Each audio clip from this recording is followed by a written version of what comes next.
Assalamualaikum warahmatullahi wabarakatuh. Gimana kabar anak bapak semuanya? Apakah ada sehat? Alhamdulillah ya, sehat semua. Nah, sebelum kita mulai pembelajaran kita pada malam hari ini, alangkah baiknya kita berdoa dulu. Nah, angkat tangan semuanya ya anak bapak ya.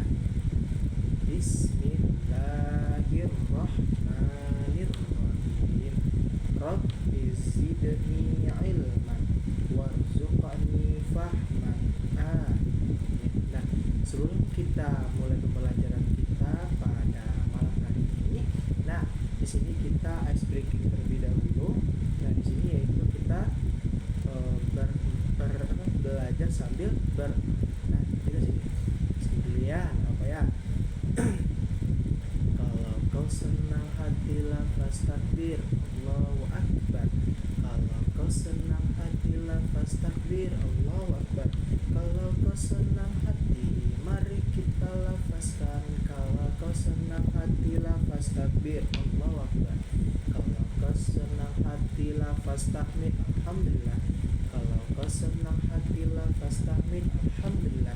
Kalau kau senang hati mari kita lafazkan. Kalau kau senang hati lafaz tahmid alhamdulillah. Nah, bahwasanya kemarin kita telah mempelajari tentang jenazah. Nah, sekarang kita masuk kepada pembahasan ini tentang mawaris. Nah, sebelum Bapak masuk nih ya, apa ya? Siapa yang tahu apa itu mawaris? Apakah anak Bapak telah pernah mendengar? Nah, belum ya? Nah, di sini Bapak jelaskan terlebih dahulu ya. Nah, pertama itu tentang pengertian mawaris. Nah, di sini bahwasanya mawaris adalah ilmu yang berkaitan dengan pembagian warisan berdasarkan prinsip dan syariat Islam. Jadi, pada umumnya disebut juga dengan ilmu faraid. Nah, ilmu inilah yang digunakan untuk melakukan pembagian harta kepada para ahli waris. Nah, apakah anak Bapak sudah paham dengan pengertian dari mawaris itu sendiri? Nah, alhamdulillah sudah paham ya. Nah, selanjutnya kita masuk kepada dasar hukum warisan atau waris. Nah, dalam Al-Qur'an yaitu bahwasanya mawaris ini diantaranya kaum muslimin hukumnya adalah wajib ya, berdasarkan Al-Quran dan hadis Rasulullah SAW. Banyak ayat Al-Quran yang mensyaratkan tentang ketentuan pembagian harta warisan gitu. Di antaranya apa? Pada surah An-Nisa ayat 7 gitu. Dan artinya apa? Artinya bagi laki-laki ada hak bagian dari harta peninggalan ibu bapaknya dan kerabatnya gitu kan. Dan bagi orang wanita ada hak pula dari harta peninggalan ibu bapaknya dan kerabatnya, baik sedikit atau banyak menurut bagian yang telah ditentukan. Jadi inilah landasan dari Al-Quran. Dan juga ada juga di landasan dari sunnah, dan juga landasan di sini ada juga ketentuannya di hukum kewarisan Islam di Indonesia. Nah, selanjutnya yaitu ketentuan mawaris dalam Islam. Nah, bahwasanya gini, anak Bapak ya. Jumlah ahli waris yang berhak menerima harta warisan dari seseorang yang meninggal dunia. Ada ahli waris pihak laki-laki yang biasa disebut dengan ahli waris atau asobah ya, yang bagiannya berupa sisa setelah diambil oleh zawil furud, dan ahli waris pihak perempuan yang biasa disebut dengan ahli waris zawil furud yang bagiannya telah ditentukan. Jadi bahwasanya yang namanya atas nama laki-laki itu pasti dia asobah ya, mendapatkan waris. Nah, selanjutnya itu bahwasanya ada beberapa ahli waris. Yang pertama itu suami, kalau misalnya istri, dan berarti suami ahli warisnya. Ada itu anak laki-laki. Yang ketiga ada laki-laki dari anak laki-laki, ada ayah, ada kakak, ada saudara laki-laki yang sekandung, ada anak laki-laki dari saudara laki-laki sekandung, saudara laki-laki laki-laki seayah, anak laki-laki dan saudara laki-laki seayah, ada saudara laki-laki seibu gitu. Yang 11 itu paman kandung. Nah, yang ke-12 itu ada laki-laki dari paman kandung, ada juga itu paman seayah, ada juga dan terakhir itu anak laki-laki dari paman seayah. Nah, selanjutnya itu dari kaum perempuan. Nah, kaum perempuan itu ada istri, ada anak perempuan, ada anak perempuan dari anak laki-laki gitu, ada ibunya, ada ibu bapak dan lainnya kan. Nah, selanjutnya yaitu syarat-syarat mendapatkan warisan. Di sini ada beberapa syarat-syarat mendapatkan warisan. Pertama, tidak adanya salah satu penghalang dari penghalangan untuk mendapatkan warisan. Jadi di sini bahwasanya tidak ada penghalang dari halnya maka dia dapat untuk warisan itu sendiri. Nah, yang kedua yaitu kematian orang yang diwarisi maupun kematian berdasarkan vonis pengadilan. Misalnya apa? Hakim memutuskan bahwa orang yang hilang itu dianggap telah meninggal. Jadi di sini tidak ada ketentuan. Nah, selanjutnya yaitu ahli waris. Nah, ahli waris di sini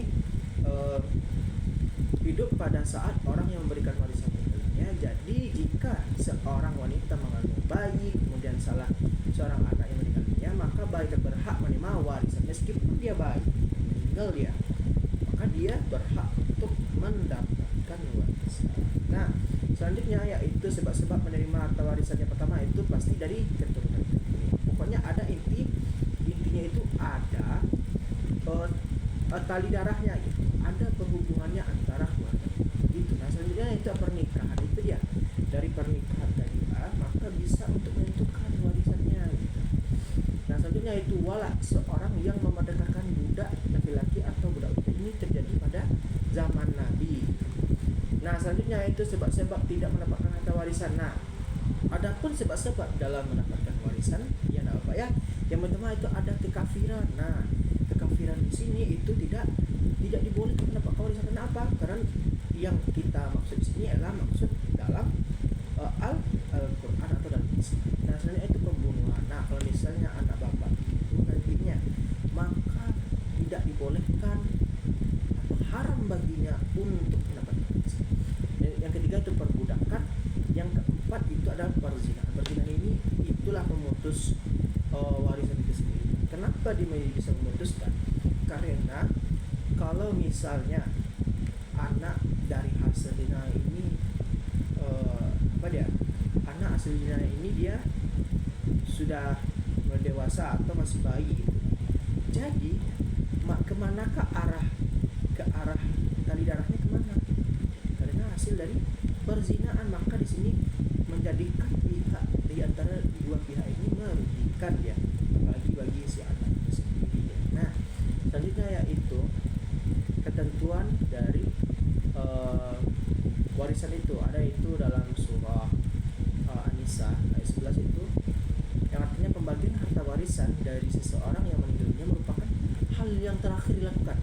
Ada beberapa hal harus dilakukan sebelum dilaksanakan. Itu pada surat ayat 11 tadi dijelaskan gitu kan. Nah, selanjutnya yaitu artinya itu Allah mensyariatkan bagi kamu tentang pembagian pusaka untuk anak-anakmu gitu. Yaitu bagian seorang laki-laki sama dengan kebagian dua orang anak perempuan. Jadi satu laki-laki ini sama dengan dua anak perempuan, itulah banyaknya gitu. Dan jika anak itu semuanya perempuan lebih dari dua, maka bagi 2/3 dari harta yang ditinggalkan. Jika anak perempuan itu seorang saja, maka ia memperoleh separuh hartanya saja gitu.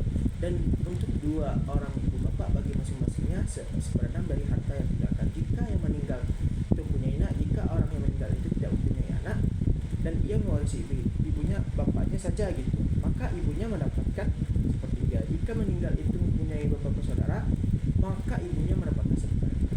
Itu adalah ketentuan, dan pembagi-pembagi tersebut di atas sudah dipenuhi wasiat. Nah, buat atau disudahi bayar yuk. Jadi di sini maksudnya harta warisan ini dalam Nisa ini yang kita bayarkan nanti gitu. Kalau misalnya gini, ada dari saudara anak bapak gitu, dia meninggal dia, atau saudara ibu ayah bapak, saudara ayah anak bapak meninggal dia. Jadi ketika di situ kita selesaikanlah dulu wasiat. Misalnya dia wasiat seperti ini, 10 juta nanti sedekahkan ke masjid gitu kan. Nah, jadi dia jualkan wasiatnya dan juga bayar utangnya dulu. Kalau masih berhutang maka jangan hidup gitu kan. Nah selanjutnya yaitu ketentuan warisan dalam Islam. Ada itu ahli waris zawil furud, ada itu ahli waris asobah, ahli waris asobah, ada juga bahwasanya ahli waris asobah ini dia perolehan bagian dari warisan yang tidak ditetapkan bagiannya dalam. Nah selanjutnya itu ahli waris asobah terbagi dua, asobah bin nasab, asobah bis. Nah adapun manfaat dari ilmu mewaris ini, yang pertama itu menjamin kesejahteraan keluarga, menghindari konflik dalam keluarga.